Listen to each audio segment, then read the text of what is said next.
네, 안녕하세요. 제5장 운동심리학 강의를 맡게 된 강혜원입니다. 운동심리학은 현재 운동을 하지 않는 사람들을 운동을 하게 하고, 또는 현재 운동을 잘 지속하고 있더라도 중도에 포기하지 않고 끝까지 운동을 지속할 수 있도록 어떤 행동 전략을 사용하면 될까라는 것에 대한 근거 이론, 그리고 적용 사례 등을 배우는 파트입니다. 이번 파트는 여러분들이 꼭 시험 대비가 아니더라도 운동 지도자로서 여러분들이 알아두시면 참 유용한 상식들이 많은 참 흥미로운 파트이니까요. 여러분들 끝까지 힘내셔서 따라와 주시기 바랍니다. 자, 그러면 본격적으로 목차부터 살펴보도록 하겠습니다.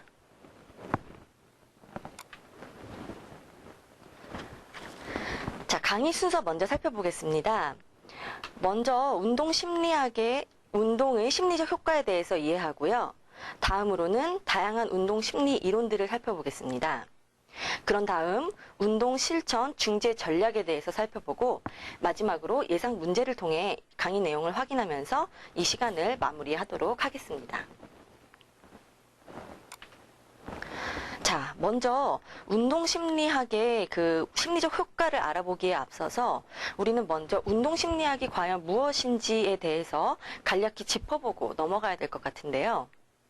자, 운동심리학은 운동을 통해 건강을 유지하거나 건강을 증진시키거나 아니면 스트레스 해소, 신체적 외모 관리 등을 목적으로 운동의 실천과 유지를 위해서 바로 심리학적 원리를 적용하는 그런 학문입니다. 자, 스포츠 심리학, 운동 심리학 참 말들이 많은데요. 이 두 가지의 차이가 무엇인지 먼저 머릿속에 집어넣는 작업이 필요합니다. 자, 스포츠 심리학은 경쟁적인 스포츠를 대상으로 수행 향상, 그리고 개인의 성장에 초점을 두고 있습니다. 그렇지만 운동심리학은요, 규칙적으로 실천하는 운동에 관심을 둔다는 측면에서 그 차이가 있겠다고 할 수 있겠습니다.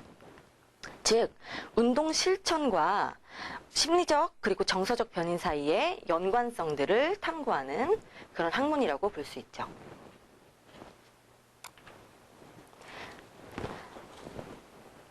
자, 운동의 심리적 효과에 영향을 주는 요인들은 성격이나 정서, 자아 존중감 등을 꼽을 수가 있겠는데요.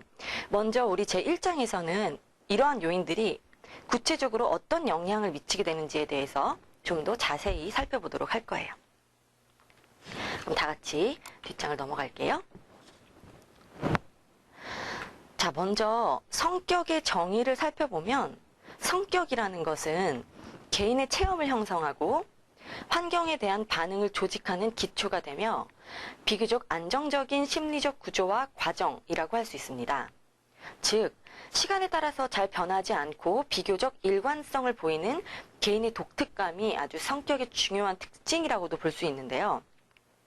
그럼 운동심리학에서 성격을 연구하는 목적이 무엇일까요? 성격 특성과 운동 실천과는 아주 밀접한 관련이 있기 때문이겠죠. 따라서 보통 운동심리학에서 성격을 연구한다는 것은 먼저 어떤 성격이 운동을 실천하는 것과 관련이 있을까?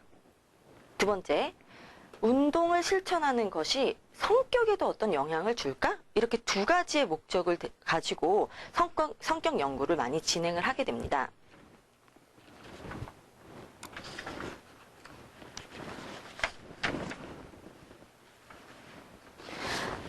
자, 운동과 성격 부분은 교재에 좀 간단히 설명하고 있어서 제가 저도 간단하지만 좀 덧붙여서 개괄적으로 설명드리고 싶은 부분을 준비해 왔는데요. 성격을 다룬 연구에서 많이 사용하는 이론이 바로 아이젠크 성격 이론 또는 성격 오요인 이론입니다. 근데 이 두 이론은 여러분들이 좀 더 자세히 살펴보고 싶은 분들은 좀 다른 책 참고서를 살펴보시면 될 것 같고요.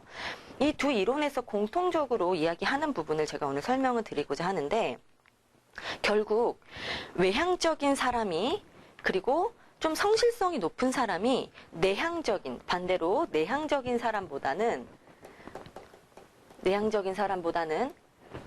훨씬 운동 프로그램에 더욱 지속적으로 참여한다. 결국은 이런 성격적인 특징이 운동을 지속적으로 참여하는데 영향을 미친다라는 연구 결과를 많이 발표하고 있습니다.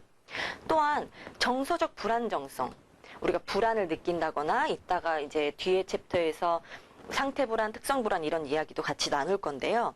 어쨌든 정서적 불안정성은 운동 빈도와 부정적인 상관관계를 보인다. 즉 정서적 불안정성이 높으면 운동을 많이 하지 않는다라는 연구 보고가 있고요.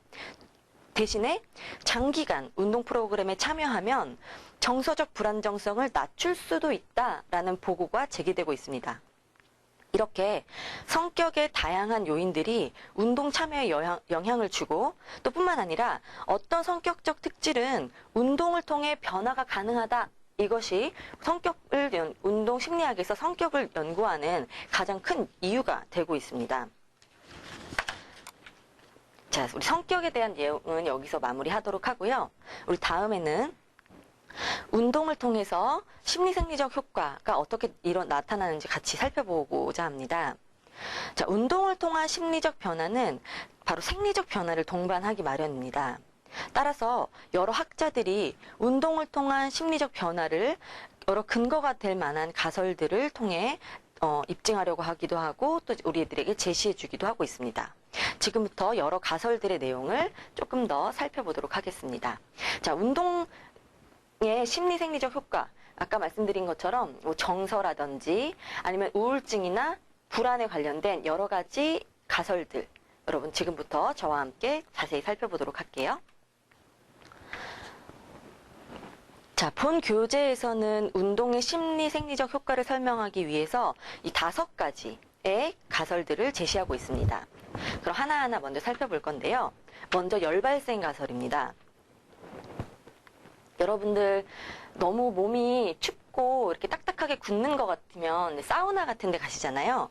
이 열발생 가설은 정말 단순하게 사우나와 같이 체온을 높이는 그런 요법이 이완적 효과가 있다고 얘기하는 것처럼 운동을 하면 체온이 상승해서 불안이 감소하는 그런 심리적 효과가 있다고 설명하는 가설입니다. 그래서 우리 몸이 열을 발생함으로써 체온이 상승되면 우리가 이제 정서적인 불안정성을 느끼는 그런 것들이 감소하는 효과가 있다라고 하는 가설이고요.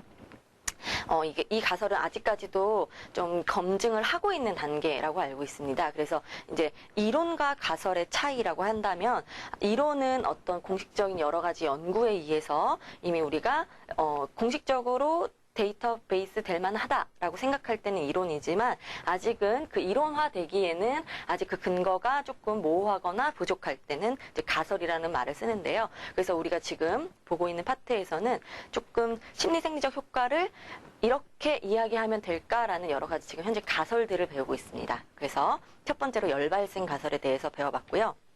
자, 두 번째는 모노아민 가설입니다. 이름이 좀 생소하실 수도 있는데 좀 특이하니까 또 잘 외우실 수 있을 것 같아요.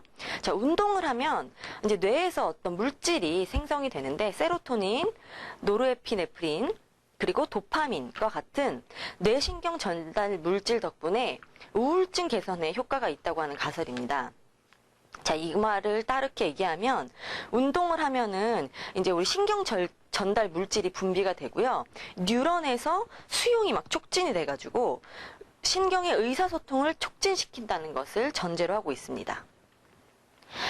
자, 다음은 뇌변화 가설입니다.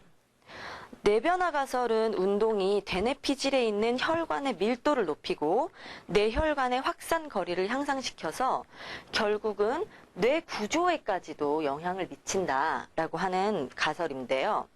이 가설은 운동을 통해 심리적 또는 인지적 혜택을 얻는 것이 뇌의 혈류량이 큰 폭으로 향상됐기 때문에 라고 설명을 하는 것입니다. 그래서 우리가 심리적으로 그리고 인지적으로 얻는 혜택들이 바로 뇌 혈류량 덕분이다 라고 설명하는 가설이라고 볼 수 있겠습니다. 자, 네 번째로 설명드릴 가설은요, 생리적 강인함 가설입니다.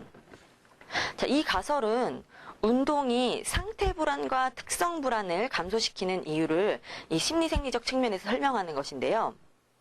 이 가설의 핵심은요, 운동 상황에 우리가 자주 노출되다 보면 대처 능력이 좋아지고 정서적으로 안정되기 때문에 불안이 낮아진다라고 보는 것입니다. 그럼 여기서 잠시 상태 불안과 특성 불안에 대해서 짚고 넘어가도록 하겠습니다. 자, 불안에는 상태 불안과 특성 불안, 이 두 가지가 있는데요. 자, 이 두 가지의 다른 점이 과연 무엇일까요? 먼저 상태는 어떤 그런 시기? 그리고 정말 우리가 한국말에서도 알 수 있듯이 상태적인 측면이거든요. 그래서 이건 특정 시점에 나타났다가 사라지는 약간 일시적인 불안 증상입니다. 예를 들어서 운동선수들이 경기를 앞두고 누구나 약간의 그런 불안감을 느끼게 되는데요. 이때 손이 약간 이제 손에 땀이 나고 맥박이 빨라지고 이런 상태들을 상태 불안이라고 보시면 되겠고요. 그래서 일시적인 증상으로 보시면 되겠습니다. 이 상태 불안은 아주 모든 사람들에게 나타날 수 있고요. 우리도 굳이 스포츠 상황이 아니더라도 두근거리는 어떤 시험을 앞두고 있다거나 아니면 뭐 어떤 그런 불안적인 상태를 느끼는 상황에서는 일시적으로 어떤 우리의 그런 심리 생리적인 반응이 일어나는데요. 그 부분을 상태 불안이라고 이야기할 수 있고요. 반면에 특성 불안은요, 이게 성격적인 불안입니다. 그래서 반대로 일시적이라기보다는 어떻게 보면 장기적으로 계속 나에게 내가 가지고 있는 그런 특성적인 불안이라고 볼 수 있는데요. 이것은 여러 상황에서 걱정을 하고 초조한 반응을 보이는 것을 얘기합니다. 그래서 특성 불안이 높은 사람은 자신이 처한 대부분의 상황에서 걱정을 하고 초조함을 느끼고 그리고 자신감 부족을 겪게 됩니다. 따라서 특성 불안은요, 상태 불안보다 지속되는 시간이 더 길다고 볼 수가 있겠죠. 그래서 여러분들이 지금 상태적인 어떤 불안 그리고 특성적인 불안 이 두 가지의 차이점에 대해서 잘 좀 머릿속에 넣어두시면 좋을 것 같습니다. 자, 다시 생리적 강인한 가설로 돌아가서 살펴보면요. 운동을 지속적으로 체험하면 교감신경계의 각성이 줄어드는 효과가 생기기 때문에 생리적으로 강인해진다라고 볼 수 있는 가설입니다. 그래서 정서적으로 안정이 될 수 있다라고 생각하시면 될 것 같고요. 자, 마지막으로 사회심리적 가설입니다. 이 사회심리적 가설은 운동을 하면 타인과의 상호작용이 많아지기 때문에 또는 기분이 좋아질 것이라고 기대하기 때문에 심리적으로도 좋은 효과를 갖는다는 가설입니다. 일종의 기대 심리로 인한 위약 효과, 여러분들 플라시보 효과라고 많이 들어보셨죠? 그래서 이 기대 심리가 어떤 심리적인 반응을 촉진해서 우리가 긍정적인 운동 효과를 가지고 올 수 있다라고 하는 것이 바로 마지막에 설명드린 사회 심리적 가설이라고 볼 수 있습니다. 자, 이 가설들은 5가지. 여러분들이 상식 차원에서 알아두시는 것도 좋겠지만 참 시험 문제에 잘 나올 것만 같은 그런 파트이죠. 그래서 여러분들 하나하나 어떤 내용이었는지 좀 꼼꼼하게 기억해 두시면 좋을 것 같습니다. 자, 다음으로 넘어가겠습니다. 자, 지금부터는 운동 실천의 심리적, 정서적 효과와 과정에 대해서 좀 더 자세히 이야기를 나누고 싶은데요. 자, 불안과 우울증은 운동 실천 상황에서 부정적인 영향을 미치게 됩니다. 내가 불안하거나 우울한 감정이 있으면 운동 실천에 당연히 부정적인 영향을 미치게 되겠죠. 그럼 이 요인들이 운동과 어떤 관련이 있나 좀 알아볼게요. 자, 먼저 불안과 유산소성 운동과의 관계를 살펴보겠습니다. 자, 유산소성 운동은요, 무산소성 운동보다 상태 불안을 일관적으로 감소시켜줍니다. 자, 유산소성 운동을 하면 아까 우리 지금 서두에서 방금 전에 우리 얘기했었던 것처럼 일시적인 상태 불안 감소에 영향을 준다고 합니다. 자, 그리고 최대 심박수를 70% 이상으로 하는 운동 후에 상태 불안과 관련이 있습니다. 그래서 너무 저강도의 운동을 통해서는 상태 불안 감소에 그렇게 큰 영향을 미치지 않는 것으로 생각하시면 될 것 같고요. 그렇지만 이러한 운동 효과도 하루의 시간이 지나가기 전에 불안 수준이 복귀되는 것으로 볼 수 있네요. 이 말은 결국 지속적인 효과를 보기 위해서는 장기간의 운동이 필요하다라는 말로 생각할 수 있겠죠. 그래서 24시간 이내에 운동 전으로 불안 수준이 복귀하게 됩니다. 마지막으로 운동 수행은 불안으로부터 발생하는 근육 긴장의 감소와도 관련이 있겠습니다. 자, 다음 우울과 운동과의 관계를 살펴보겠습니다. 자, 정기적인 운동은 장기적인 우울증 감소에 영향을 준다고 합니다. 정기적으로 그리고 길게 하는 운동을 했을 때 우울증이 감소된다고 하는 것이죠. 또한 운동의 총 횟수가 많을수록 감소하지만 운동의 강도는 우울증 변화와는 무관한 것으로 보입니다. 아까 불안은 운동의 강도, 최대 심박수가 70% 이상으로 하는 운동 후에 효과가 있지만 우울감은 그렇게 운동의 강도와는 크게 상관이 없는 것으로 보고가 되고 있고요. 대신에 운동 프로그램의 길이가 길수록 우울증 감소에는 큰 효과를 나타낸다고 또 보아집니다. 따라서 단발성의 짧은 운동보다는 장기적인 운동 참여가 우울증에는 조금 더 효과가 있다라고 생각하시면 될 것 같습니다. 자, 지금 장기적인 운동 그리고 운동을 계속 지속한다는 거. 우리 강의 초반에 운동심리학은 운동을 하지 않는 사람들을 운동하게 만들고 또한 꾸준히 운동하는 사람들은 중도에 포기하지 않도록 도움을 주기 위한 학문이다라고 제가 설명을 드린 바 있습니다. 자, 꾸준히 운동한다는 거 결코 쉽지가 않은데요. 미국 국립정신건강연구소의 보고에 의하면 장기적인 운동은 다음 7가지 효과를 가지고 있다고 합니다. 자, 같이 천천히 읽어보도록 하겠습니다. 체력은 정신건강 그리고 행복과 정적인 상관관계가 있다. 두 번째, 운동은 상태 불안과 같은 스트레스성 감정의 감소와 관련이 있다. 아까 말씀드린 바랑 일맥상통한 부분이네요. 그리고 운동은 가볍거나 보통 정도의 우울증 및 불안 감소와 관련이 있고 장기적인 운동은 신경 과민과 불안 같은 특성의 감소와 관련이 있다. 자, 적당한 운동은 여러 스트레스 지표들의 수치를 감소시키고 대신에 심한 우울증은 전문적인 치료가 필요하지만 치료의 보조 수단으로 운동이 사용될 수 있다. 자, 마지막으로 운동은 나이와 성별에 상관없이 정서에 긍정적인 효과가 있다. 자, 결국 반복적으로 강조되는 것은 장기적으로 꾸준한 운동 참여가 지금 앞서 배운 바와 같은 심리생리적의 효과에 긍정적인 영향을 주는 것으로 알 수 있겠습니다. 자, 다음으로는 자기 개념과 운동과는 어떤 관련이 있는지 그리고 인지기능, 다음에는 기분과는 어떤 관련이 있는지 천천히 살펴보도록 하겠습니다. 자, 먼저 자기 개념. 이 자기 개념이 운동에 주는 효과를 알아보기 전에 과연 자기 개념이 무엇인가에 대해서 먼저 설명을 해보도록 할게요. 자기 개념은 자기 자신에 대해서 스스로 어떻게 인식하는가를 의미합니다. 자, 사람에 따라서 긍정적인 자기 개념을 가진 사람도 있을 테고 혹은 부정적인 자기 개념을 가진 사람도 있을 것입니다. 자, 그치만 자신에 대한 인식을 부정적으로 하는 것보다 긍정적으로 나는 뭔가 할 수 있어. 난 이 정도 할 수 있는 사람이야 라고 생각했을 때 더 일상에도 활력이 있지 않을까요?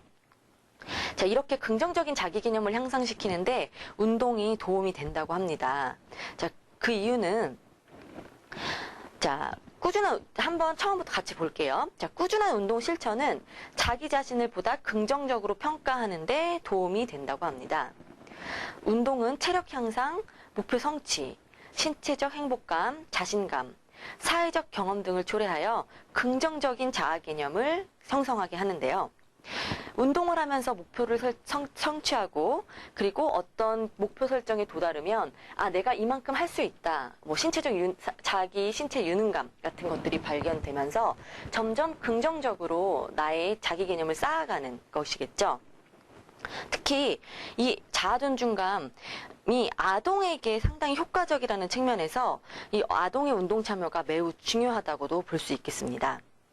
자, 그래서 운동을 참여하면 결국 긍정적인 자기 개념이 향상된다. 여기까지 기억하시면 좋을 것 같고요. 다음으로 인지 기능을 알아보겠습니다. 장기간 운동을 수행하면 인지 기능도 향상되는 것으로 나타났다고 합니다. 자, 흥미로운 사실은 청소년과 대학생에도 물론 효과가 있지만요. 특히 중장년층에 가장 큰 효과가 나타났다고 하는 점입니다. 자, 인지기능, 사실 이 인지기능은요, 범주가 너무 커서 한마디로 우리가 뭐 정의하기는 힘들지만, 예를 들어서 요새 치매와 같은 노인성 질환들이 가장 이제 현대사회 문제가 되고 있잖아요. 이게 어떻게 보면 치매라는 것들은 가장 주된 인지기능 저하 증상이라고 볼 수 있는데요. 이런 운동이 중장년층의 인지기능 향상에 큰 효과가 있다는 사실은 참 매우 의미 있는 그런 연구 결과로 생각할 수가 있겠습니다. 따라서 우리가 운동을 많이 실천하면 인지기능을 향상시키는 데 도움이 된다라고 기억해 두시면 될 것 같고요. 자, 마지막으로 살펴볼 것은 기분입니다. 자, 기분이란 무엇인가? 기분 참 비슷한 말이 많아요. 정서, 뭐, 느낌, 이런 말들이 많은데, 여기서 기분이라는 것은 영구적이지는 않지만, 어느 정도 그 기간이 조금 지속되는 정서적 혹은 감정적인 상태를 말합니다. 운동을 하는 중요한 이유 중에 하나가 바로 기분이 좋아지기 때문인데요. 특히 유산소성 운동, 그리고 저강도 운동, 규칙적인 운동이 긍정적인 기분을 갖는 데 도움이 되고, 예를 들면 또 마사지 같은 거 있잖아요. 마사지 같은 것도 어떤 긍정적인 기분 전환에 효과가 있다고 하니까 참고로 해주시면 좋겠습니다. 그래서 우리가 운동을 하면 자기 개념도 긍정적으로 바뀔 수 있고, 또 인지 기능도 좋아지고, 또 그리고 기분이 긍정적으로 변화된다. 이런 이야기를 함으로써 운동을 계속 꾸준히 실천해야 하겠구나, 아니면 어떤 우리에게 배우러 온 학습자에게 운동을 하면 이런 점이 좋아집니다 라고 이야기할 수 있는 부분이 되겠죠. 자, 지금까지 우리가 운동의 심리적 효과를 알아보기 위해서 숨가쁘게 달려왔습니다. 자, 이러한 심리적 효과는 단순히 경험적 증거를 통해서 직관적으로 얻어진 결과가 아니라 여러 이론들을 통해서 아주 체계적으로 밝혀진 사실들입니다. 나아가 이론에 대한 공부를 통해서 앞으로 운동을 지속적으로 수행하기 위한 새로운 전략들을 세워나가는데 또 여러분들 도움을 받으실 수 있었으면 좋겠는데요. 그러면 지금부터 우리 좀 이론들에 대해서 좀 더 살펴보도록 하겠습니다. 자, 먼저 건강 심리학 모형입니다. 건강 10년 모형이라고도 불리는데요. 같은 말로는 건강 10년 모형. 같은 말이에요. 자, 운동을 참여하지 않았을 때 부정적인 결과를 먼저 제시하고 이를 회피하기 위한 전략으로 운동을 참여하는 방식으로 설명이 된다고 보시면 되겠습니다. 자, 첫 번째부터 볼게요. 먼저 운동을 안 하면 병에 걸릴 수 있어 라고 하는 질병의 심각성을 인식을 시켜줍니다. 한마디로 겁을 주는 거죠. 그 다음에는 이 병에 걸리면 내가 상당히 삶의 질이 낮아지겠구나 라는 인식을 또 하게 됩니다. 자, 그 다음에 그렇지 않기 위해서는 우리는 어떤 건강 행동이 가능한 예방되는 어떤 행동을 해야 해 라고 하는 이런 순서를 가지고 진행이 되는 모형입니다. 분명히 이제 개인적인 배경 그리고 사회심리적 변인이 이 질병 가능성을 인식시켜주는데 어떤 영향을 미치겠죠. 근데 이제 이 건강 심리학 모형을 다시 한번 쉽게 설명하면 결국은 건강에 대한 심각성을 인식시키게 한 다음에 그 다음에 혜택을 알려주는 그런 프로세스라고 볼 수 있습니다. 자, 이때 행동 실천의 단서는 무엇이냐면요. 운동을 하게 하게끔, 그리고 이것들이 나의 지금 상태를 진단하게끔 하는 그런 어떤 큐가 단서가 된다고 볼 수 있겠는데요. 언론의 홍보, 그리고 지금 어떤 언론적으로 이슈가 되는 그런 내용들을 많이 살펴보면서 우리가 운동을 해야지만 되겠구나라고 생각하는 그런 부분들이 있을 수 있고, 그리고 타인의 조언 또는 의사와의 연락, 그리고 가족 친구들이 질병이 걸린 것을 보면서 내가 운동을 이제 하지 않으면 나도 저렇게 될 수도 있겠구나 라는 단서가 될 수가 있겠고, 아까 이제 5번은 앞에 언론 홍보랑 연결되는 부분인데 신문 기사나 잡지의 기사 같은 이 5가지 촉발 단서들로 인해서 운동 행동이 실천된다라고 보아지는 이론입니다. 자, 좀 어떻게 보면은 좀 무서운 그런 이론적인 모형 가설이라고 볼 수 있는데요. 좀 긍정적인 어떤 혜택을 먼저 인식시켜주기보다는 약간 겁을 좀 주거나 위험성을 지금 강조하면서 조금 운동 실천을 더 끌어내기 위한 좀 초창기의 모형이라고 볼 수 있습니다. 자, 두 번째로 보게 될 이론은 합리적 행동 이론인데요. 이것은 원래 투표 참가를 설명하기 위한 목적으로 개발된 방법입니다. 개인의 의사결정 측면에서 행동을 예측하는 것인데요. 여러분들 투표, 대통령 선거, 국회의원 선거, 그리고 우리 어렸을 때는 반장 선거 많이 하시죠? 이 투표에 내가 참가한다는 것은 나의 개인의 의도와 상당한 관련이 있습니다. 근데 이 의도는요, 이 두 가지, 행동에 대한 태도와 어떤 주관적인 규범에 의해서 형성된다고 볼 수 있겠습니다. 자, 태도를 조금 더 살펴보면 이 태도라는 것은 어떤 행동의 실천에 대해 갖고 있는 개인의 긍정적 또는 부정적인 생각을 의미합니다.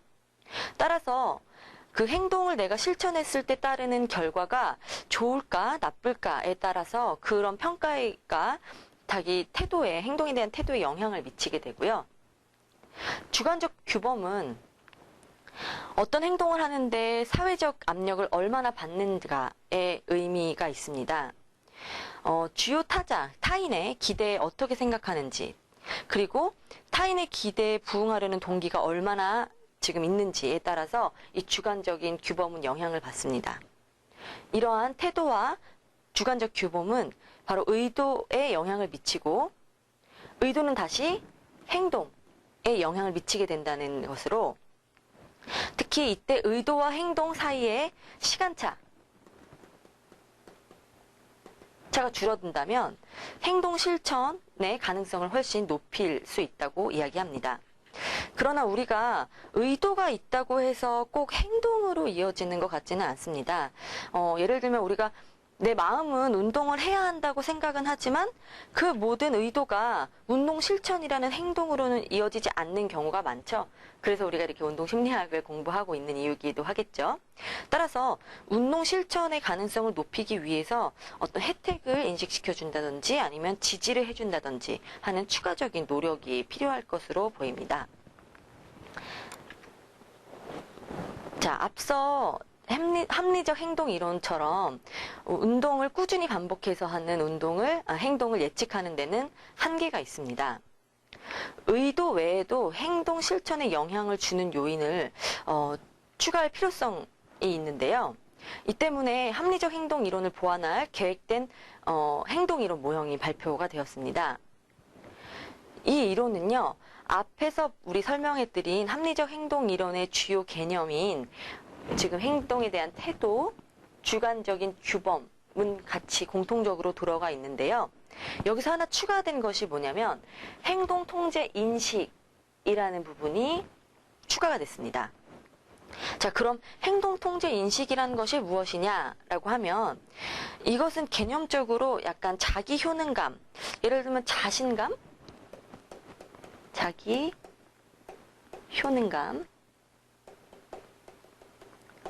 자신감하고 연결되는 부분이 있는데요. 어떤 행동에 대해서 내가 얼마나 통제감을 느끼는가라는 그런 부분입니다. 즉, 방해 요인이 있더라도 내가 수행을 할 수 있다라는 생각을 가지고 있다는 게 바로 행동 통제 인식인데요. 따라서 자기 효능감이나 자신감이 높은 사람은 행동 통제 인식력이 상당히 높겠죠. 그렇게 되면 이것이 의도에 영향을 주고 또 행동에 영향을 줄 것이다 라고 하는 것이 앞서 합리적 행동 이론과는 다른 계획된 행동 이론 모형이라고 할 수 있습니다. 지금 이 계획된 행동 이론에서는 이 운동 통제 인식이 운동을 하겠다는 의도에도 영향을 주지만요, 직접적으로 행동 실천에도 영향을 주기도 한다고 설명합니다. 따라서 운동 실천을 촉진시키기 위해서 운동 통제 인식을 높이는 전략을 사용한다면, 다시 말하면 자기 효능감이나 자신감을 높이는 전략을 사용한다면 훨씬 운동 실천율을 높일 수가 있겠다라고 생각하실 수가 있겠죠. 네, 앞서 설명드린 합리적 행동 이론과 계획 행동 이론은 의도 그리고 행동 통제 인식이라는 개인의 의사결정과 관련지어서 행동을 예측하고 있는데요. 자기 효능감 이론에서는요. 특정 상황에서 개인이 가진 능력을 고려할 때 주어진 과제를 성공적으로 달성할 수 있다라고 하는 자기 효능감으로부터 행동을 예측할 수 있다라고 하는 것이 바로 자기 효능감 이론입니다. 이 자기 효능감에 영향을 미치는 요인들은 과거 수행이라든지 과거 수행에 대한 기억, 간접적인 경험, 언어적인 설득, 그리고 신체 정서적인 상태에 따라서 결정이 되는데 이 자기 효능감이 높아지면 행동 실천으로 이어지고 또 이 행동 실천은 다시 자기 효능감을 강화시킨다 라고 볼 수 있습니다. 우리 앞의 이론들과는 달리 지금 여기에서는 서로 화살표가 양쪽으로 서로 영향을 미친다라는 의미로 표시가 되어 있죠. 그래서 지금 자기 효능감이 높아지면 행동 실천이 높아지는데 또 이 높아진 행동 실천은 다시 자기 효능감에게 영향을 주고 또 인지적인 능력도 서로 상호 보완적으로 그리고 정서도 서로 상호적으로 이렇게 서로 영향을 미친다라고 볼 수 있는 것이 자기 효능감 이론의 특징입니다. 따라서 자기 효능감이 높아지면 긍정적인 생각을 갖게 되고 자부심 또는 자신감과 같은 그런 느낌 때문에 더 운동 실천이 더 운동 수행과 운동 실천률이 더 높아질 것이다 라고 하는 부분이 바로 자기 효능감 이론입니다. 다음으로 살펴볼 이론은 바로 통합 이론인데요. 앞서 언급한 지금 이 이론들은요, 개인의 의도, 태도, 인식, 혹은 자기 효능감, 동기 등의 이런 개인적인 차원의 요인이 중요시 되었다는 측면에서 이 통합 이론과는 조금 차이가 있겠습니다. 이 통합 이론은 행동의 변화라는 것은 수많은 요인이 존재하고 그 수많은 요인에 의해서 결정이 되기 때문에 이 개인의 내적 요인은 그중 하나일 뿐이다 라는 전제를 가지고 있습니다. 여기서 대표적인 두 가지 이론은요, 변화 단계 이론과 사회 생태학 이론이 있는데요. 이 두 가지 이론을 조금 자세히 살펴보면서 이와 같은 통합 이론들이 운동의 시작과 지속을 설명하고 예측하는데 어떤 공헌을 할 수 있을 것인가에 대해서 초점을 두고 살펴보도록 하겠습니다. 자, 먼저 변화 단계 이론입니다. 이 이론에서는 행동이 변화한 과정을 비선형적으로 본다라는 것이 특징입니다. 즉, 원인과 이 비선형적이라는 것은 원인 행동이 있을 때 그로 인한 결과가 직선적으로 나타나는 것이 아니라 역동적이고 어떻게 보면 불안정성의 상태, 그래서 비선형적으로 보인다라고 하는 것을 전제로 깔고 있습니다. 이 단계, 지금 이렇게 계단으로 제가 표현을 해왔는데요. 이 단계 이론의 특징은 사람들의 행동을 몇 개의 단계로 구분한다는 것입니다. 그래서 같은 단계에 속한 사람들끼리는 유사한 특징을 갖게 되고요. 또 다른 단계에 속한 사람들과는 그 특성에서 차이가 있다고 보는 것입니다. 한 단계에서 다른 단계로 옮겨가기 위해서는 반드시 정해진 과제를 달성해야 되고요. 단계는 상위로 높아질 수는 있지만 상위로 높아질 수도 있고요. 대신에 정체 또는 퇴보도 이루어집니다. 이 변화 단계에 의하면 행동을 변화시키는데 이 세 가지 요인이 영향을 준다고 가정을 합니다. 자기 효능감은 무관심 단계에서 가장 낮고 유지 단계에서 가장 높다가 단계가 높아짐에 따라 직선적으로 비례하게 높아지는 경향을 보입니다. 아까 우리 방금 전에 슬라이드에서 이렇게 계단이 보이셨죠? 네, 무관심 단계, 가장 낮은 단계죠. 아까 무관심 단계에서 가장 낮다가요. 점점 유지 단계까지 올라가면서 점점 높아진다 라고 볼 수 있습니다.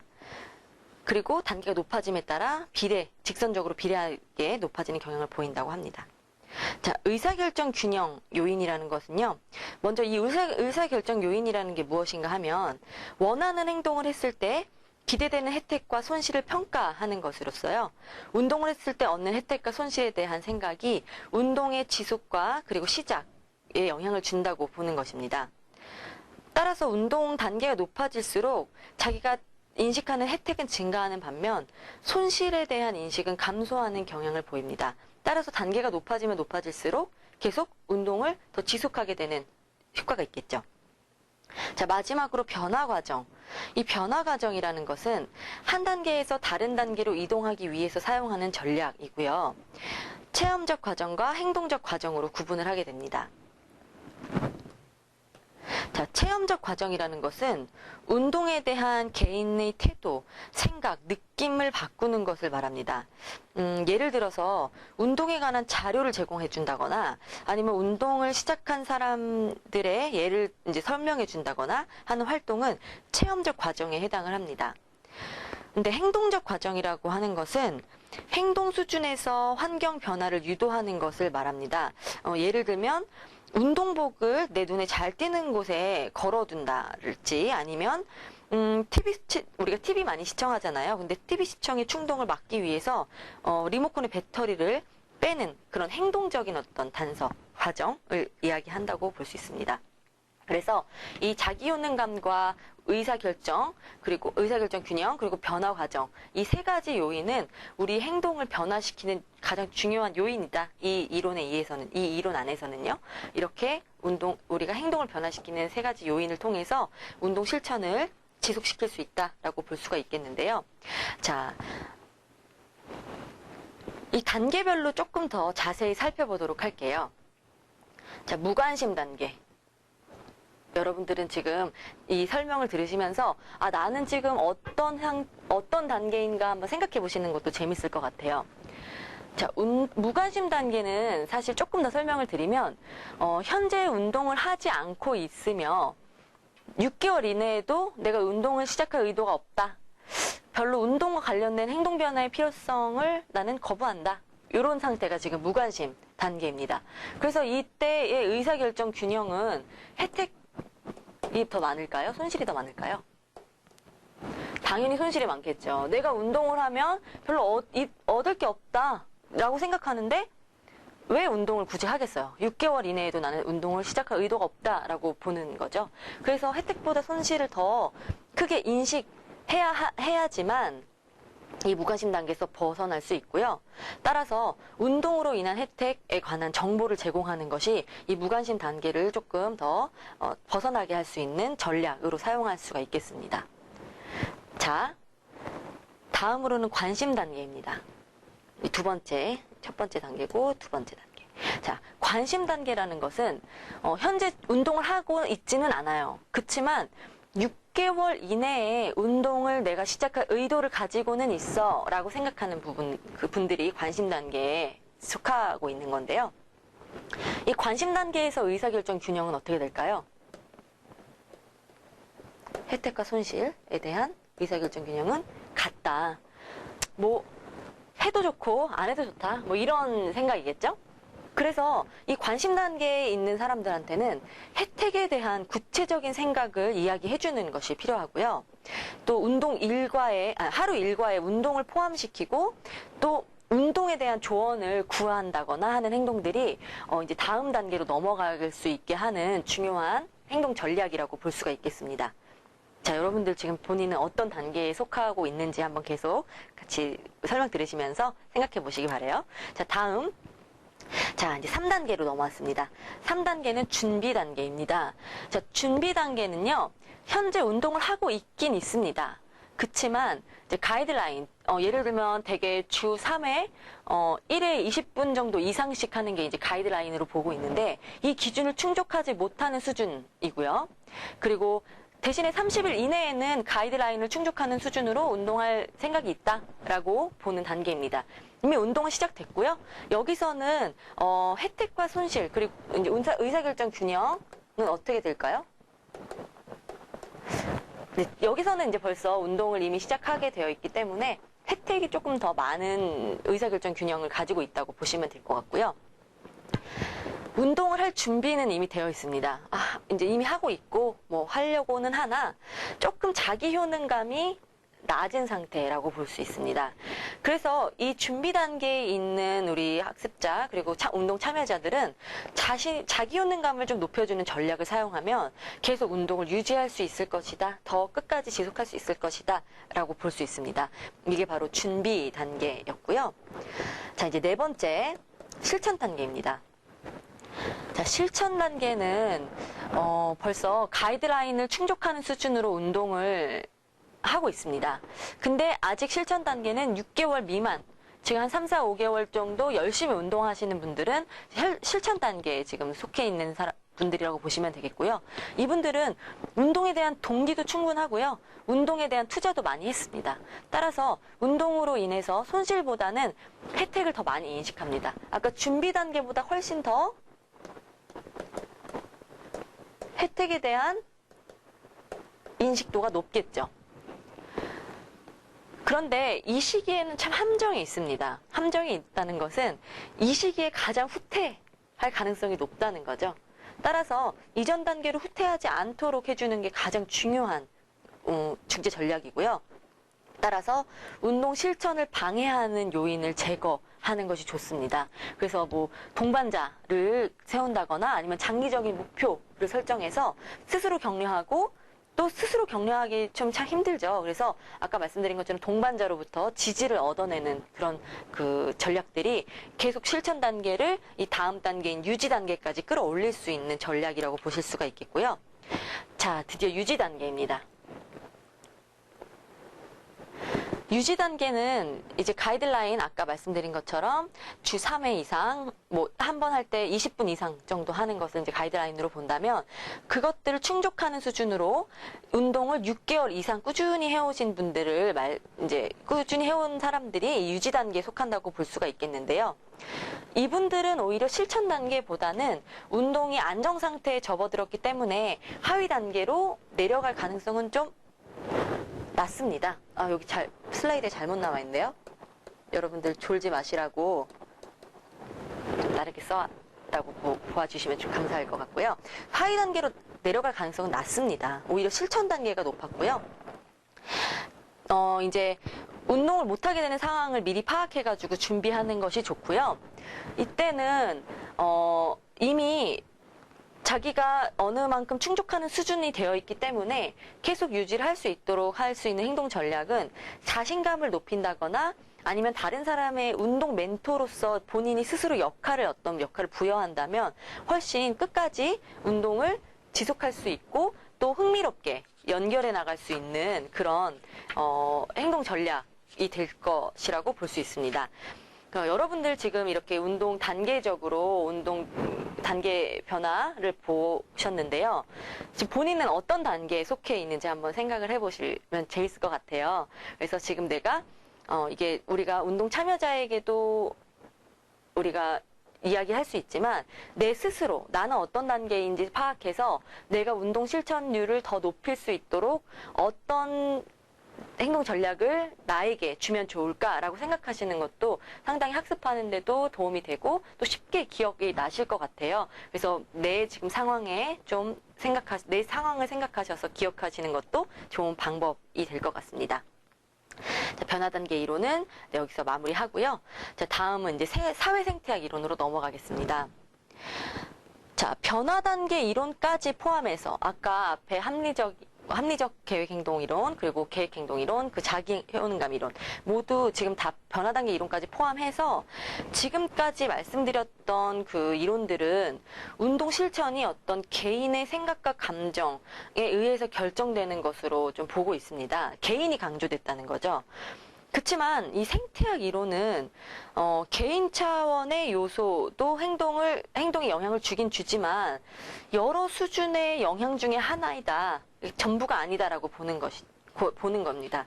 따라서 개인 차원의 역할도 물론 중요한데요. 물리적 그리고 환경적, 지역사회, 정부 차원의 요인도 고려해야 한다고 보는 이론입니다. 예를 들어서 내가 운동을 실천하지 못하는 이유가 주변에 운동시설이 부족하다든지 아니면 너무 멀다든지 그리고 운동 그 시설이 너무 낙후되어 있다든지 하는 이런 환경들이 지역사회나 정부 차원의 문제로 볼 수 있다는 거죠. 이건 개인의 문제를 넘어섰다고 보는 거죠. 그래서 더 많은 사람들이 운동 참여를 할 수 있도록 운동 시설에 대한 접근성을 높이고 안전성 같은 걸 높인다면은 운동 실천율이 높아질 것이다 라고 이야기할 때 적용할 수 있는 이론이 바로 이 사회 생태학 이론이라고 볼 수 있습니다.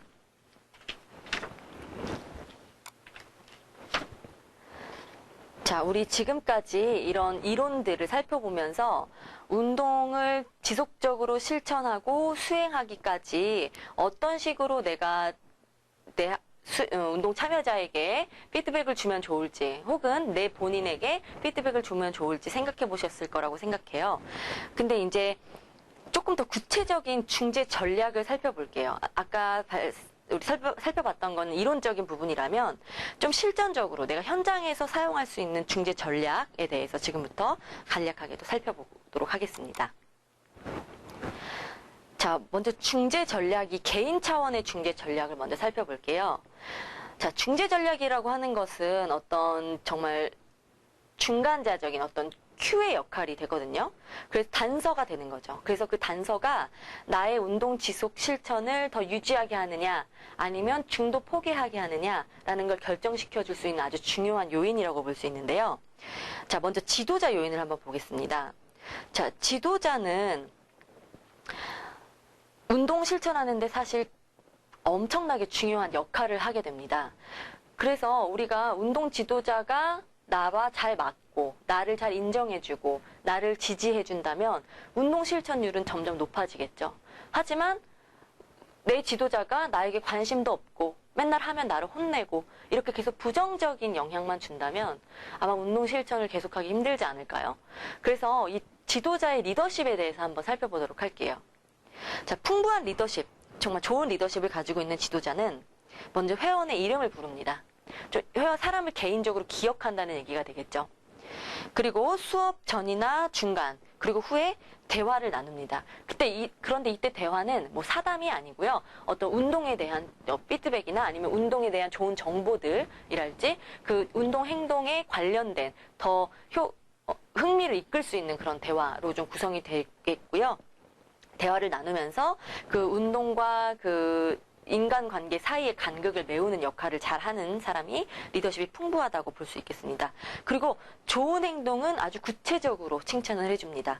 예를 들어 내 회원이 어떤 동작을 하는데 끝까지 잘 수행을 참고 잘 수행하고 성취했다라고 하면 그 부분을 구체적으로 칭찬을 해주는 겁니다. 그리고 긍정적인 용어로 비록 실패했다 하더라도 다음에 더 잘할 수 있습니다 라고 긍정적인 피드백을 준다면 훨씬 운동을 지속하는 데 도움이 되겠죠.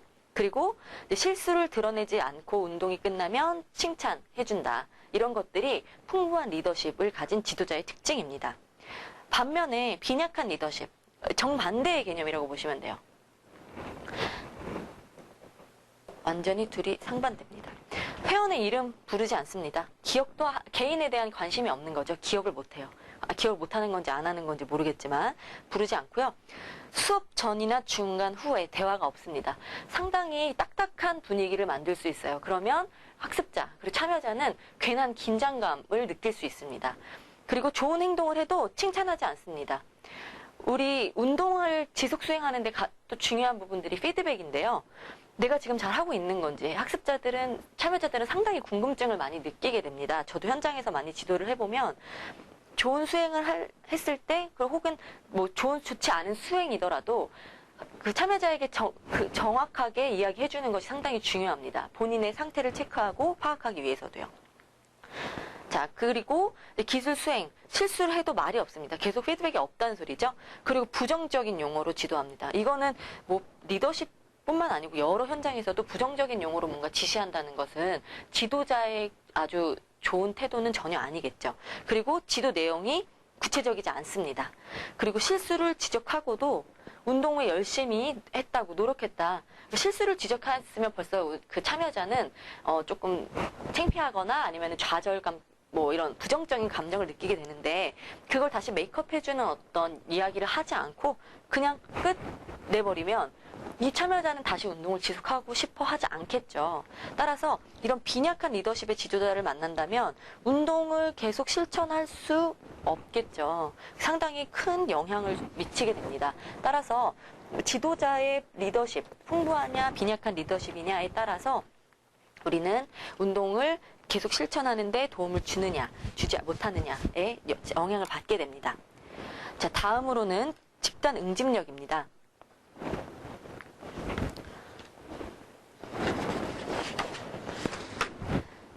자, 집단 응집력이라고 하는 것은 집단의 목표 달성과 회원의 만족을 위해 구성원이 뭉치는 경향성을 이야기하는데요. 응집력을 높이는 전략일수록 운동 지속 실천율도 높아집니다. 자, 집단 응집력. 이렇게 지금 사진에서 보시는 바와 같이 어떤 팀 스포츠 뿐만 아니고요. 뭐 개인 운동이라고 하더라도 이게 그 경기 수행 상황이 아니고 우리가 지금 운동 심리학의 측면에서 바라본다면 이 집단 응집력이라고 하는 것은 어떤 운동 종목을 같이 하기 위해 모인 같은 회원들끼리 그런 사람들의 그런 집단의 특성을 어떻게 하면 더 긍정적인 분위기, 서로 챙겨주는 분위기로 우리가 만들어줄 수 있을까라는 차원에서 고민을 해보시면 될 것 같은데요. 이 집단 응집력은 과제 측면, 예를 들면은 여기 과제 측면, 집단의 목표 달성과 운동 프로그램의 내용 만족인 측면 또는 사회적인 측면, 회원들 간의 인간관계 만족도, 이 두 가지가 얼마나 좋으냐에 따라서 집단 응집력이 좋다, 그렇지 않다라고 이야기할 수가 있겠는데요. 이 집단 응집력은 집단 응집력 또한 상당히 중요한 요인으로 살펴볼 수가 있는 게요. 내가 아무리 운동이 좋아도 같이 운동하는 사람들이 마음에 안 들거나 그 안에서 사회관계가 제대로 이루어지지 않으면 그 운동을 지속적으로 실천할 수가 없습니다. 그리고 집단의 목표, 내가 하고자 하는, 달성하고자 하는 그 목표랑 내 집단이 하고자 하는 목표가 너무 다를 때, 수준이 너무 높거나 낮을 때, 이럴 때는 운동 참여가 제대로 이루어지지 않습니다. 그래서 이 두 가지 측면을 모두 좀 고려해서 집단 응집력을 높이는 것이 또 운동 실천을 높일 수 있는 그런 전략이 될 수 있겠고요. 자, 마지막으로 개인 차원의 중재 전략에서는 사회적인 지지를 살펴보도록 하겠습니다.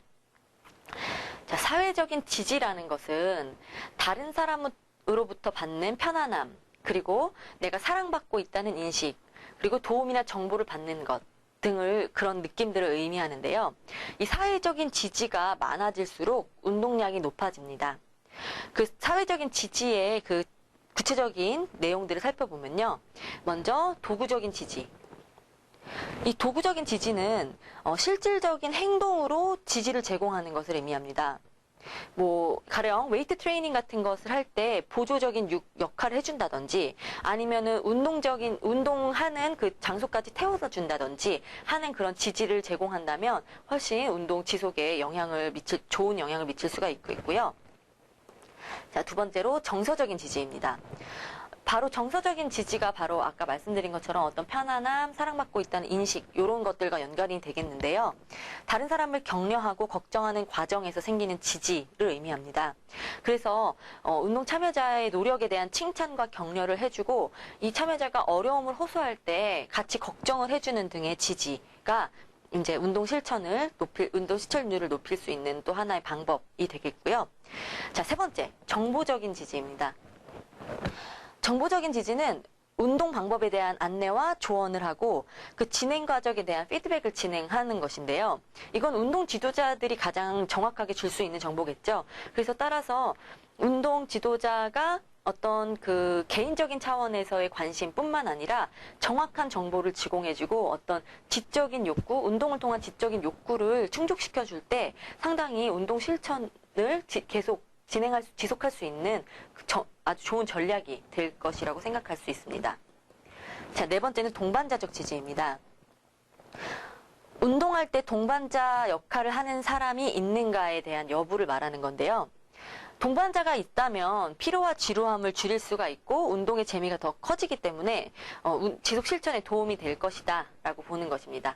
근데 가끔 동반자적 지지는 이제 운동을 좋아하는 그 스타일이나 성격에 따라서 필요로 하는 분들도 있고 안 하는 분들도 있지만 그래도 역시 동반자가 같이 있다면 훨씬 재미있게 운동을 계속 지속 실천해 나갈 수 있겠죠. 그리고 마지막으로 비교 확인 지지입니다. 이 비교 확인 지지라는 것은 다른 사람을 통해 자신의 생각, 감정, 문제, 그리고 체험 등이 내가 정상적이다라는 것을 확인하는 것입니다. 다른 사람들과 함께 운동을 하게 되면 다른 사람을 보게 되잖아요. 그러면서 지금 내가 잘하고 있구나 스스로 깨닫게 되는 과정이죠. 이런 비교 확인 지지를 통해서 계속 운동을 지속 실천해 나갈 수 있다라고 보는 것입니다. 자, 이제 두 번째로는 이론에 근거한 이제 중지 전략들을 살펴보겠는데요. 어떻게 하면 또 운동 실천에 더 영향을 줄 수 있을까라는 것을 이제 살펴보는 시간입니다. 자, 먼저 동기 유발 전략을 살펴볼게요. 동기를 어떻게 유발시킬까라고 생각했을 때 운동 실천을 통해서 얻는 혜택을 인식시켜줍니다. 건강신념 모험과 연결되는 부분이겠는데요. 이렇게 운동을 하면 너가 이런 혜택을 얻을 수 있어 라고 이야기해주는 것을 통해서 운동해야지 라는 동기를 유발시킬 수가 있겠고요. 또 이제 운동 방해 요인에 대한 대책을 마련합니다. 그리고 자기 효능감을 높여주는 이 세 가지의 전략들을 통해서 동기 유발을 일으키고 이것이 운동 실천으로 이어질 수 있도록 하는 전략을 말하는 거겠죠. 그리고 행동 수정 전략입니다. 이 행동 수정 전략은 의사결정 단서를 제공합니다. 그리고 그 밑에 운동 출석 상황들을 제시하는 것이 어떻게 보면 하나의 예일 수가 있겠는데요. 출석에 따른 보상을 제공한다. 그리고 운동 기능 향상에 대한 피드백을 제공한다. 출석을 잘했기 때문에 이번 달에는 한 번도 쉬지 않고 전출하셨기 때문에 선물을 드릴게요. 이런 식으로 이제 그 출석에 따른 보상을 제공하는 거, 그리고 운동 출석 상황을 게시해줘서 계속 동기부여를 해주는 거, 이런 것들이 행동 수정 전략이라고 보실 수가 있겠습니다. 그리고 다음으로는 인지행동 전략. 자, 인지행동 전략이라는 것은 목표 설정 원칙에 맞는 목표를 설정합니다. 그리고 운동 일지를 작성한다든지 아니면 운동 계약서. 운동 계약서라는 것은 이제 서로 두 운동 참여자가 같이 나는 이때까지 어떻게 운동을 할 것이고 어떤 뭐를 할 것입니다. 라고 서로 계약서를 작성함으로써 내가 이 계약서에 위반되지 않도록 좀 더 끝까지 노력해야지 라고 자기 생각을 불러일으키는 전략이라고 볼 수 있겠는데요. 저도 이 운동 계획서 작성 그리고 운동 일지 작성을 많이 해보고 지금 실제 현장에서도 이 부분을 강조하면서 학생들한테 가르치고 있는데 이 인지행동 전략 중에서 이 계획서 작성과 운동 일지 작성과 계약서 작성은 참 효과가 있는 것 같더라고요. 그래서 여러분들도 많이 생각해보시고 적용도 하셨으면 좋겠는데 네, 되게 효과가 좋더라고요. 그리고 이제 운동 강도를 확인하며 조절하는 거, 이것도 같이 운동 행동 전략이라고 보실 수가 있겠습니다. 그리고 가장 어려운 부분이라고 볼 수 있겠는데 내적 동기 전략. 이 내적 동기가 이제 즐겁게 운동하도록 만들어주고 몰입 체험을 하도록 유도한다. 이렇게 간단하게 살펴보실 수가 있겠는데요. 즐겁게 운동할 수 있고 몰입 체험을 하게 할 수 있도록 유도하는 것은 참 어려운 부분이나 궁극적으로 우리가 계속 잊지 말고 추구해 나가야 할 그런 내적 동기 전략이라고 보실 수가 있겠습니다. 따라서 이 네 가지의 이런 전략들을 사용해서 운동 실천을 조금 더 많이 할 수 있도록 여러분들이 학습자들 그리고 운동 참여자들에게 지도를 해주신다면 운동 참여율이 훨씬 높아질 수 있겠죠. 네, 우리 지금까지 저랑 함께 운동 심리학, 특히 운동의 심리적 효과, 그리고 그것을 설명할 수 있는 운동 심리의 이론, 그리고 이것을 더 구체적으로 적용할 수 있는 운동 실천 중지 전략에 대해서 살펴봤습니다. 좀 재미있는 부분들이 많았을 것이라고 생각이 드는데요. 여러분들 이제 시험 대비하면서도 본인이 현장에 나갔을 때도 이런 전략들을 사용해서 운동 실천율을 높이면 좋지 않을까 이런 생각을 하시면서 운동 지도자로서의 역할도 많이 해주시고 또 이런 연상작용을 좀 이용하셔서 공부를 좀 하신다면 또 외우실 때 조금 덜 힘드시지 않을까 이런 생각이 짧게나마 드네요. 네, 여러분들 지금 이론적인 부분은 여기서 마무리하고요. 우리 예상 문제를 통해서 지금까지 학습한 내용들 함께 살펴보도록 하겠습니다. 네, 지금부터 예상 문제 풀이 넘어가도록 하겠습니다. 우리 교재에는 24가지 문항이 지금 소개되어 있는데요. 이 24가지 문항 중에서 조금 너무 당연하다고 생각하는 부분, 좀 이렇게 난이도가 낮은 부분들은 좀 그냥 넘어가고요. 제가 조금 헷갈리실 법한 내용, 그리고 조금 한 번 더 내용적으로 짚어드리면 좋을 것 같은 10개의 문제를 선별해 왔습니다. 그래서 같이 10가지 문제 같이 보실게요. 자, 먼저 2번부터 진행하도록 하겠습니다. 자, 2번. 다음의 건강신념에 대해 옳지 않은 것은? 이라고 물어봤습니다. 이거는 아까 우리 설명했었던 건강신념 모형, 건강심리학 모형 그 부분 내용을 생각해 주시면 될 것 같은데요. 자, 1번부터 읽어보도록 할게요. 질병의 위험성 인식은 건강행동 실천에 영향을 준다. 영향을 줄까요? 자, 2번. 질병은 누구에게나 발생하는 것은 아니다. 3번. 질병의 위험성 인식이란 질병을 얼마나 심각하게 인지하고 있는가를 뜻한다. 4번. 질병의 발생 가능성과 심각성을 인식하는 것은 질병의 위험성을 인식하는 것이다. 자, 건강신념 모형에서 가장 중요한 거는 뭐라고 말씀드렸나요? 내가 건강을 위협당할 수 있다라는 것을 인식하고 그렇지 않으려면 어떤 행동을 해야 한다라는 그런 과정으로 우리의 운동 행동 실천을 유도하는 것이 바로 건강심리학 모형이라고 설명을 드렸습니다. 자, 여기 조금 헷갈리실 수가 있겠는데요. 자, 정답은 뭘까요? 정답을 먼저 보고 우리 설명을 해보도록 할게요. 정답은 바로 2번입니다. 자, 질병은 누구에게나 발생하는 것은 아니다. 그냥 이거 보기만 읽어보면 뭐 그렇지 않아, 나는 원래 건강 체질인데 이렇게 생각하실 수 있어요.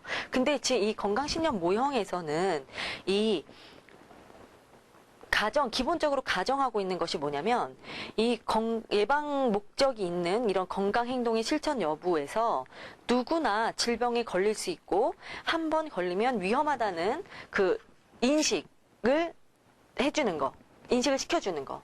이것이 이제 건강 행동을 실천하는 것에 얼마나 영향을 미칠 것인가라는 기본적인 가정을 깔고 있기 때문에 여기서는 우리가 지금 현재 내가 병에 걸릴 것이냐 안 걸릴 것이냐의 문제가 아니라 정말 누구에게나 발생하는 것이다 라는 것을 가정하고 있다. 이론적인 측면에서 여러분들 생각하셔야 돼요.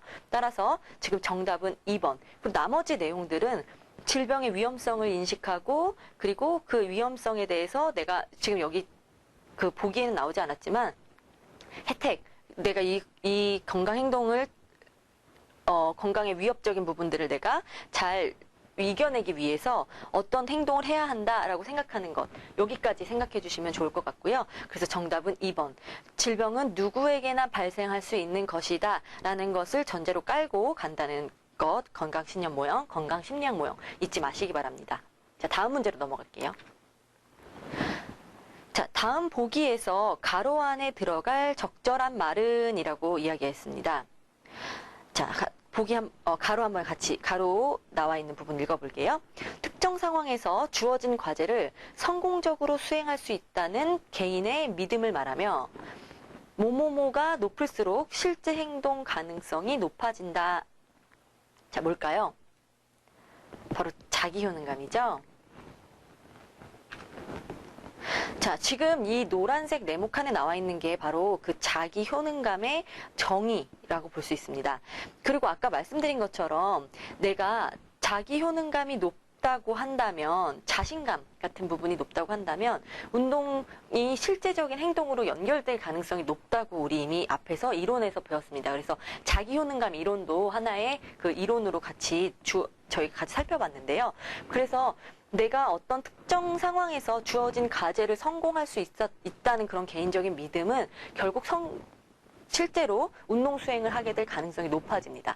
따라서 이 나머지 세 개들은 뭐 우리의 그 운동 심리 이론이긴 하지만 지금 여기서 말하는 이 내용에 속하는 것은 자기효능감 이론에서 비롯된 이 자기효능감이라고 이야기할 수 있겠습니다. 잘 기억해 두시고요. 다음 문제. 운동 행동의 변화 단계에 속하지 않는 것은? 이라고 물어봤습니다. 자, 운동 변화 단계, 우리 통합이론에서 배웠는데요. 자, 1번 관심 단계, 2번 유지 단계, 3번 실천 단계, 4번 증진 단계. 뭘까요?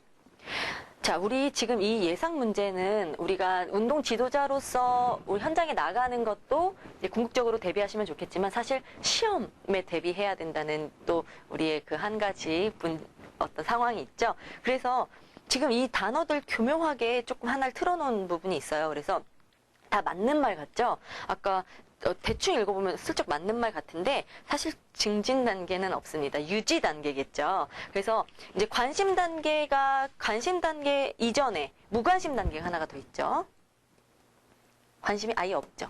무관심 단계, 그리고 관심 단계, 그리고 그 사이에 뭐가 있죠? 여기가 1번 관심 단계, 그 다음에 3번으로는 준비 단계, 그리고 4번이 실천 단계죠. 그리고 5번이 유지 단계. 자, 이렇게 관심 단계가 우리 운동 그 변화 모형에서는 이 5가지 단계로 운동 변화를 이제 우리가 예측하고 그리고 실천을 유도할 수 있겠는데, 이 증진 단계 그냥 이름만 들어서는 왠지 있을 것만 같은 그런 느낌 들지 않으세요? 그래서 여러분들이 약간 함정에 빠지실까봐 이런 것들도 정확하게 이해하자, 이왕이면 정확하게 외워두자라는 측면에서 제가 예상 문제로 뽑아봤습니다. 자, 요 단계, 우리 변화 모형 단계에서 일어나는 일들, 그리고 의사 결정 균형 같은 것들은 조금 사실 꼼꼼하게 보실 필요가 있어요. 그래서 왜냐면 조금씩 디테일하고 제목과 그 내용이 아주 직관적으로 들어맞는 부분도 있지만 워낙 그 단계를 좀 디테일하게 나누다 보니까 직관적으로 좀 잘 와닿지 않는 부분이 개인적으로는 생기실 수가 있거든요. 그래서 좀 정확하게 외워두는 측면에서 제가 7번 문제를 가져와 봤습니다. 자, 다음 보기에 빈칸에 들어간 말로 올바르게 짝지어진 것은? 이라고 물어보고 있습니다. 자, 가 먼저 읽어볼게요.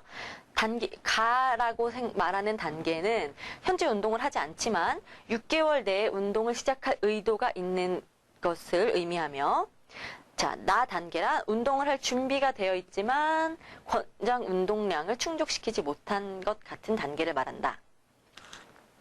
자, 사실 너무 이 지문에 우리가 답을 유추할 수 있는 힌트들이 많이 살아있네요. 자, 의도가 있다. 운동을 하지 않는다. 자, 그러면은 공부 많이 지금 안 하고 지금 예상 문제 들으시는 분들은 준비 단계인가? 헷갈리실 수 있을 것 같아요. 그렇지만 처음에 우리 준비 단계는 벌써 3단계예요. 그 준비 단계로 가기 전까지 무관심 단계, 관심 단계를 지나야 준비 단계를 가거든요. 특히 지금 이 가에서 이야기하는 단계라는 것은 운동을 시작할 의도가 있을 때는 관심 단계라고 볼 수 있고요. 자, 그럼 관심 단계와 무관심 단계의 차이가 뭘까요? 자, 무관심 단계는요, 그나마 지금 있다고 얘기하는 건 관심이 있다는 얘기죠. 근데 무관심 단계는 관심조차 없습니다. 그래서 관심 단계는 하지 않는 거는 관심 단계, 무관심 단계 동일해요. 하지만 운동을 시작할 의도가 있느냐 없느냐에 따라 관심이냐 아니면 무관심이냐, 이 두 가지가 나뉘거든요. 그래서 그런 부분의 차이를 잘 파악해 두시고, 이제 나 같은 경우에는 준비, 레디는 되어 있어요. 그치만 권장 운동량, 아까 제가 가이드라인이라고 계속 말씀을 드렸는데 주당 3회 이상, 뭐 1회 20분 이상의 그런 가이드라인을 충족하지 못하는 수준입니다. 그래서 또 조금 더 추가적으로 말하면 이제 한 달 이내에 30일 이내에 좀 충족할 수준으로 운동을 더 하고 싶다라고 생각하는 마음속에 준비가 되어 있는 단계를 진짜 준비 단계라고 하거든요. 그래서 지금 사실 제가 문제를 냈다고 생각하면 저는 무관심 단계를 하나 넣었을 것 같아요. 왜냐면은 운동을 하지 않는다, 이런 것도 지금 하질 않아, 근데 의도가 있어, 그랬을 때 의도가 있는 것 그냥 잘 안 읽고 넘어가시면 운동하지 않는데 무관심이야, 이렇게 넘어갈 수가 있잖아요. 그래서 무관심 단계에 넣었을 것 같은데 어쨌든 이번 문제는 정답 1번 관심 단계와 준비 단계 이렇게 나눠지게 됩니다. 그래서 지금 단계가 총 5가지 단계가 있지만 여러분들 어떤 차이점이 있는지 잘 살펴보시면서 외워두시는 게 우리 시험 대비에 유용하실 것 같습니다. 자, 다음은 불안에 대한 설명이 아닌 것은 10번 문제로 넘어가겠습니다. 자, 1번. 꾸준한 운동 실천은 자신을 보다 긍정적으로 평가하는 데 도움을 준다. 생각해 볼게요. 자, 2번. 운동 후 감소된 상태 불안 수준은 12시간 내에 운동 전 수준으로 돌아간다. 3번. 유산소성 운동이 무산소성 운동보다 상태 불안의 감소에 일관적으로 관련이 된다. 영향을 준다 이런 말이겠죠. 그리고 최대 심박수 70%로 하는 운동이 운동 후 상태 불안 감소에 효과적이다. 자, 이 문제는 정답을 먼저 같이 보죠. 자, 아까 제가 하루를 못 간다 이런 표현을 썼었는데 아빠 설명드리면서 자, 운동 후에 감소된 상태 불안은 12시간은 아니고요. 24시간 이내에 불안 수준으로 돌아갑니다. 그래서 이거는 이제 여러분들이 이제 시험 문제 낼 때 딱 좋죠. 잘 외웠는지 안 외웠는지 알아볼 수 있도록 이제 이것도 조금 좀 디테일한 부분을 물어보는 질문이라고 볼 수 있는데 사실 지금 1번 문제는 불안과 1번 그 항목은요, 불안과 직접적으로 관련이 있을까라고 생각하시는 분들도 계실 것 같아요. 사실 저도 이 문제 읽으면서 조금 앞에를 살펴봤는데, 이제 불안 수준, 상태 불안이 낮아지고 이런 운동의 지속이 높아지고 하면서 이제 궁극적으로는 긍정적인 평가는 도움이 되겠죠. 왜냐하면 지금 이렇게 문제를 푸는 상황에서는 명확하게 틀린 답을 자기가 발견했을 때는 명확하게 틀린 답을 고르시는 것이 더 요령이 있다고 볼 수가 있겠죠. 분명히 앞에서 24시간이라고 얘기를 하고 우리가 외우고 왔는데 12시간 이내다라고 쓰여져 있으면 이건 분명히 틀린 답이기 때문에 분명히 틀린 답을 골라주시고요. 이 긍정적으로 평가에 도움을 준다. 이것은 조금 더 확장시켜서 생각해보면 어떻게 보면 틀리다고까지 우리가 논쟁을 하는 상황에서는 주장할 수 있지만 문제를 푸는 상황에서는 그렇게 유용한 그런 생각하는 방식은 아니겠죠. 그래서 1번 조금 애매하지만 넘어가자라고 볼 수 있겠고요. 자, 3번 유산소성 운동, 무산소성 운동. 아까 불안은 유산소성 운동이 더 도움이 된다고 말씀을 드렸어요. 그리고 아까 최대 심박수 70% 조금 강도가 있는 운동을 한 상태에서 불안이 감소한다라고 말씀드렸습니다. 그래서 불안과 또 아까 우울증에 관한 얘기도 같이 했는데요. 두 가지 비교해 보시면서 잘 머릿속에 넣어두시면 되겠습니다. 자, 11번으로 넘어갈게요. 자, 상태 불안을 해소하기 위한 목적으로 운동할 때 가장 권장되는 방법은? 이라는 질문인데요. 자, 아까 지금 바로 앞에 문제랑 연결이 되네요. 자, 무산소성 운동이냐, 근력 운동이냐, 심상 운동이냐, 유산소성 운동이냐. 정답 여러분들 외우셨기 때문에 아주 쉽게 선택하실 수가 있겠는데요. 이제 좀 너무 운동 심리학을 상식적인 차원에서 접근을 하려다 보면 우선은 근력 운동, 무산소성 운동, 웨이트 트레이닝 이런 것들이 어떻게 보면은 또 집중할 수 있다 이렇게 좀 자의적으로 해석하실 수 있어요. 근데 지금 우리 운동 심리학은 어떤 직관적인 어떤 느낌으로 문제를 푸는 것이 아니고 이론의 근거에서 그리고 연구들의 근거에서 여러분들이 문제를 풀어 나가시고 그 여러분들이 외운 지식을 활용해서 풀어 나가셔야 되는 부분이기 때문에 꼭 암기해 두시고 유산소성 운동이 무산소성 운동보다 이 상태 불안 잠깐 일어나는 일시적인 불안이라고 말씀드렸죠. 상태 불안의 감소 효과적이다라고 했었던 부분 잘 기억해 두시면 좋겠습니다. 자, 다음 문제 14번으로 넘어가겠습니다. 자, 14번 운동과 인지 기능에 관한 설명 중 바르지 못한 것은? 자, 이것도 좀 헷갈리게 되어 있어요. 자, 1번 청소년과 대학생의 인지 능력에는 효과가 없다. 2번 운동이 인지 능력에 주는 효과는 연령에 따라 다르다. 3번 중장년층에게 가장 큰 효과가 있다. 4번 일회성 운동보다는 장기간 운동이 인지 능력 개선에 효과가 있다. 자, 어떤 걸까요?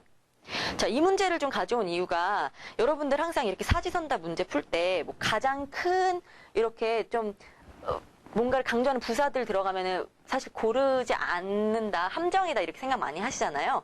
근데 아까 설명드렸던 것처럼 우리 인지기능 향상에 제가 아까 인지기능 향상 우리 특히 현대사회에서 가장 문제가 되고 있는 치매 이런 부분들은 이제 중장년층이 가장 운동 효과가 크기 때문에 참 의미가 있다라고 잠깐 말씀 서두에서 드렸어요. 따라서 중장년층에 가장 큰 효과가 있다라고 하는 거 맞는 말이고요. 청소년과 대학생 인지 능력에 효과가 있죠. 있긴 있는데 중장년층보다 적다는 거지 효과가 없다는 말은 아닙니다. 연령대에 따라서 다르게 나타난다라고 볼 수가 있기 때문에 2번이 맞는 말이죠. 따라서 2, 3, 4번 다 맞는 말이고 1번이 틀린 말입니다. 자, 다음 문제 넘어갈게요. 자, 요것도 조금 여러분들 외우셔야 하는 측면에서 좀 가져온 문제인데요. 자, 보기의 내용에 해당하는 운동의 긍정적 효과의 기전에 대한 가설은 무엇인가? 여러 가지 우리 가설 살펴봤어요. 가설, 우리 이번 챗 파트에서 배웠던 가설 5가지 가설이 있는데, 자, 지금 이 보기에 나와 있는 가설, 운동 자극에 자주 노출되면 상황 대처 능력이 좋아지고 정서적으로 안정되어 불안 수준이 낮아진다. 자, 우선 열 발생 가설은 아닐 것 같아요. 뜨거워진다, 몸이 체온이 올라간다 이런 말 없죠. 자, 두 번째, 생리적 강인한 가설. 4번, 뇌변화 가설, 뇌에 관련된 얘기 없으니까 없는 것 같죠? 자, 생리적 강인한 가설과 사회심리적 가설, 어떤 게 맞을까요? 너무 당연한 문제를 제가 좀 오래 끌었나요? 자, 답은 생리적 강인한 가설이죠? 자, 생리적 강인한 가설은 지금 여기 보기에 나와 있는 그 내용이 맞습니다. 그래서 운동 자극에 자주 노출되면 대처 능력도 좋아지고 정서적으로 안정돼서 불안 수준 낮아진다라고 주장하는 가설인데요. 여기서 사회심리학적 가설을 한 번 더 짚고 살펴보고 넘어가면은 운동을 하면 기분이 좋아질 것이라는 기대를 갖고 있기 때문에 심리적으로도 좋아지는 어떤 효과를 얻는 것이 사회심리적인 가설이고요. 이제 생리적으로 어떤 강인한 변화가 일어난다. 요거랑은 차이가 있기 때문에 조금 생각해서 외워두시면 좋을 것 같아요. 자, 요거에 관련돼서 2014년 기출문제가 나왔었네요. 자, 보기 18번 문제. 보기의 내용은 운동의 긍정적 효과와 기전에 대한 설명이다. 이 가설에 맞는 것은 기출문제입니다. 딱 보아하니 세로토닌, 노르에피네프린, 그리고 도파민. 벌써 어떤 거 생각나시나요? 근데 가끔 여기서도 이게 모노아민 가설일까, 뇌에 관련된 뇌변화 가설일까 헷갈리실 수 있을 것 같아요. 어떤 걸까요? 그래서 열발생 가설 아닐 것 같고 방금 생리적 강인한 가설 이미 봤기 때문에 아닌 거 확실하시죠? 네, 정답은요. 모노아민 가설입니다. 자, 뇌변화 가설은 여기서 잠깐 살펴볼 게 대뇌피질의 혈관 밀도가 높아져서 뇌 구조의 변화를 가져온다. 혈류량, 이런 거 얘기할 때가 뇌변화 가설이고요. 요런 뇌 신경 전달 물질은요, 이제 모노아민 가설이라는 거 잊지 않으시면 좋겠어요. 그래서 신경 세포 전달 속도를 증가시키는 부분이라고 말씀을 드리겠습니다. 그래서 뇌변화 가설과 헷갈리지 마시고요. 자, 또 하나 기출문제를 가져왔습니다. 좀 기출문제가 조금 단어 사용이라든지 하는 부분에 있어서 아주 명확하게 여러분들이 이렇게 딱 정답이다라고 고를 수 없게 해놓은 것 같아요. 그래서 헷갈리실 수가 있는데 한번 같이 보도록 할게요. 자, 운동의 심리적 효과에 대해 설명으로 바르지 않은 것은? 이라고 물어봤습니다. 자, 1번. 무산소 운동은 불안을 감소시키는데 도움이 안 될 가능성이 높다. 네, 말이 어렵진 않지만 두 번을 꼬았죠. 안 될 가능성이 높다. 자, 2번. 우울증 개선이 목적이라면 운동 기간을 길게 잡는 것이 중요하다. 길이가 중요했다고 했던가 한번 생각해 보시고. 자, 운동 전에 자기존중감이 낮은 경우 운동으로 인해 자기존중감 향상 효과는 더 크다. 4번. 운동이 인지 능력에 주는 효과는 청소년층에 가장 큰 효과가 있다. 좀 헷갈리실 것 같아요. 이제 공부를 정확하게 안 하셨던 경우에는 맞는 것 같기도 하고 틀린 것 같기도 하고 막 헷갈리실 수 있는 충분한 가능성이 있는 문제라고 생각해서 가져왔는데요. 하나하나 짚어보도록 하죠. 자, 무산소 운동은 불안을 감소시키는데 도움이 안 될 가능성이 높다. 이거 이제 없다고 치면 도움이 안 된다. 이제 도움이 안 된다라고 이렇게 단언하기 힘들었기 때문에 이런 표현을 쓰셨던 거라고 저는 생각해요. 그래서 당연히 유산소 운동이 더 도움이 된다 이렇게 보기가 나왔으면 더 깔끔했겠지만 어쨌든 도움이 안 될 가능성이 높다라고 얘기하는 것은 반대로 유산소성 운동이 더 좋다라고 얘기하는 것과 연결이 되기 때문에 틀린 말은 아니죠. 우선은 살려두고요. 맞는 것 같아요. 자, 2번. 우울증 개선이 목적이라면 운동 기간을 길게 잡는 것이 중요하다. 이거는 여러분들이 앞에서 조금 이해하고 암기하고 넘어오셨어야 하는 부분입니다. 자, 우울증 개선은 아까 뭐랑은 관련이 좀 없다고 말씀드렸나요? 자, 강도랑은 크게 상관이 없었던 것 같아요. 강도가 상관 있는 건 오히려 불안이죠. 그렇지만 우울증은 기간을 길게 정기적으로 장기간이라고 정기적으로 그리고 장기간 운동을 할 때 효과가 있다는 게 바로 우울증 개선에 영향이 있었습니다. 불안하고 우울증이 되게 헷갈리실 수 있거든요. 그래서 많이 같이 비교해서 외워주시면 좋겠고요. 운동 전에 자기 존중감이 낮은 경우 운동으로 인해서 자기 존중감 향상 효과가 더 크다. 요거는 뭐 그냥 상식적인 차원에서도 맞을 것 같고. 자, 아까 이 지금 4번이 저희가 지금 예상 문제 14번에서 풀었던 부분하고 연결이 되는데요. 운동이 인지 능력에 주는 효과는 어디에 가장 컸죠? 중장년층이었죠? 아이고, 중장년입니다. 중장년층. 네, 중장년층에 가장 큰 효과가 있었습니다. 그래서 지금 앞에 특히 2번 운동을 길게 잡는 거 맞긴 맞는데 이게 강도였나? 헷갈리시면 이게 함정인가? 라고 빠져드실 수가 있어요. 그래서 정확하게 외워두시는 거, 정확하게 기억하시는 거 중요하고요. 인지기능은 일회성 운동보다 장기간 운동에 효과적이며 또 그리고 중장년층에게 더 큰 효과가 있다라는 것까지 살펴보았습니다.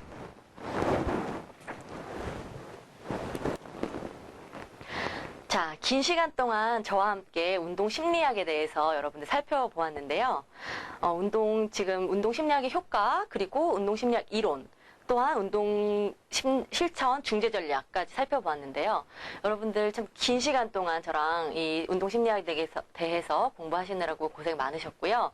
지금 이 이론들이 상당히 좀 버겁고 무겁다고 생각하실 수 있겠지만 이 이론들은 사실 시험 대비에도 아주 목적이 있겠지만 초반에 말씀드렸던 바와 같이 현장에서도 상당히 유용하게 사용하실 수 있는 부분이라고 생각됩니다. 따라서 너무 힘들어하지 마시고 조금 내가 어떤 좋은 지도자로서 앞으로 한 발 더 나아간다라고 생각하시면서 여러분들 함께 즐겁게 끝까지 공부해 주셨으면 좋겠습니다.